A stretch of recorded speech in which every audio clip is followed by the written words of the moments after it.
since I'm not gonna do an LP at the second game, I'm gonna let that go. Same with Blick. Shows up the second game as well.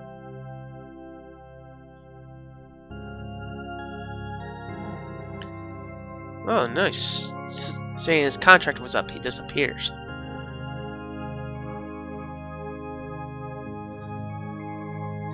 Spends his life. Graves. Well, wait to spend the rest of your life, Millich.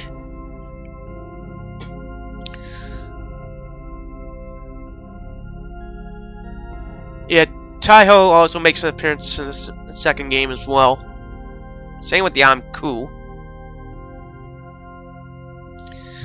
And those three pirates just, you know, stick together.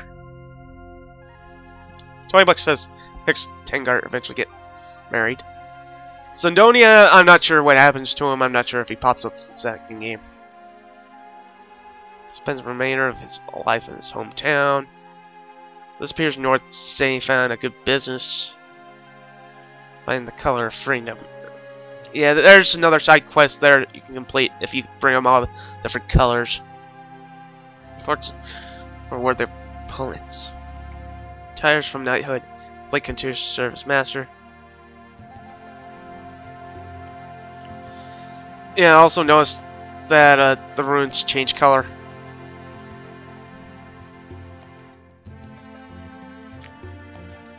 Well, I hope you enjoyed this LP of Suikoden 1.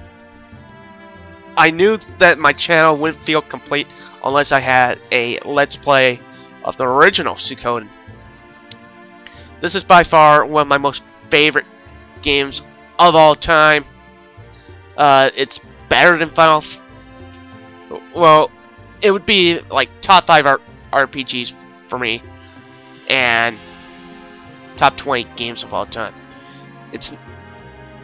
Sure, the I don't think any of the sequels really recapture the magic that was Suikoden 1. Maybe it's because of nostalgia I have for it. Like, 4 was bad, 3 was pretty good. 5 was pretty decent. And I would like to pretend Terrorcase never ever freaking happened.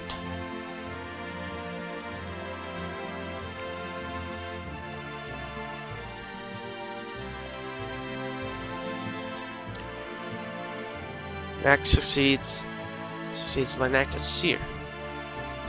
Trust me, nobody really succeeds Lenak as Seer. Lenak shows up in every game. And when I say every game, I mean every race. Well, up to Terrorcase.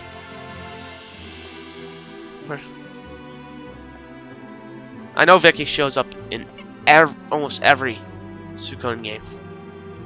Leaves home saying adventure calls. Comes just to Warden. Starts his own business, returns to the forest. He's off to collect material for a biography on Matthew Pointed Mush. The music. Now, as for the review, graphics, they're not exactly next gen, but this definitely feels like an early PlayStation 1 game. Art's beautiful, level design's fairly well done. The 3D, what's in it's fairly well done. Animations look cool. Oh, and in general, it's just a solid looking game. As for the music, the battle theme's great. The boss battle theme's great. Every sad moment that happens in the game, that music is great. The sound effects work. It's just a solid sounding game in general. As far as gameplay is concerned, had a kind of unique take with 108 different playable characters. Sure, a good chunk of them don't play that much of a part in the plot, so that's a drawback. Definitely, probably the biggest drawback. Combat 6-on-6 for standard fights. The game in general is just too easy. That's what the biggest criticism I have of the original Suikoden. It was just too easy of a game. Although I have finished this game 5, 6, 7 times. 4 times collecting all 108 Stars of Destiny, and this is definitely one of those games where I just keep coming back to and play every once in a while. Because it's such a fun game. Now, as far as plot's concerned, the main character, you could insert any character in there and gave them the same decisions, and you would got the same effect. But the characters around really sell the story to you. Every single character in this game has their own motivations, why they're going to fight the Imperial Army and all that. That whenever they kill off a character is really a sad moment, such as when Odessa died. Every time I hear that one track, I almost kind of tear up.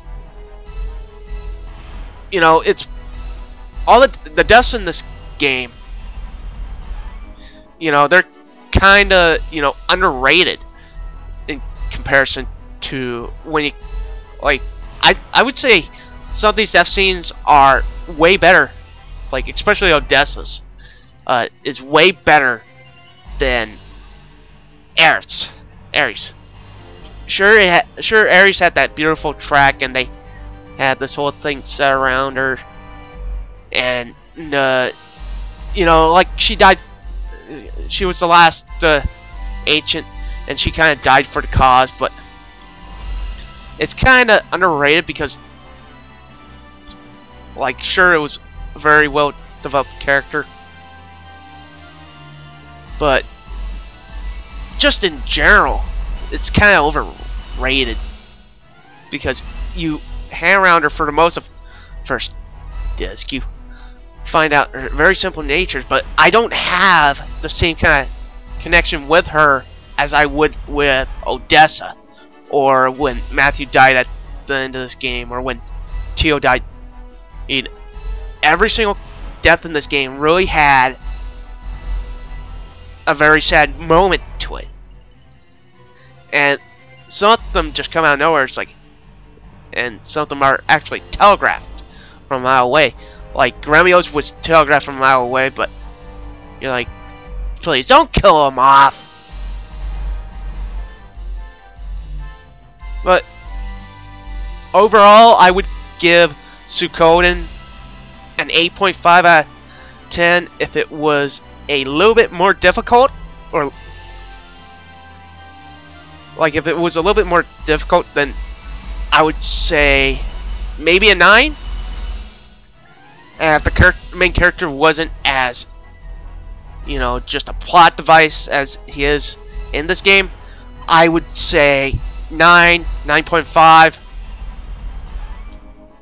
But, you know, the number system is basically useless as kind of like a ranking system in general. So, that's it for me. Credits roll. That means I gotta stop recording. Wait! Something's up. There's Chur and Gremio.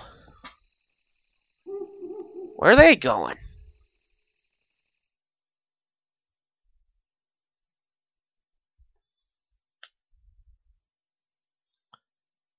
And they're standing there looking off into the sunset, where their next journey may be.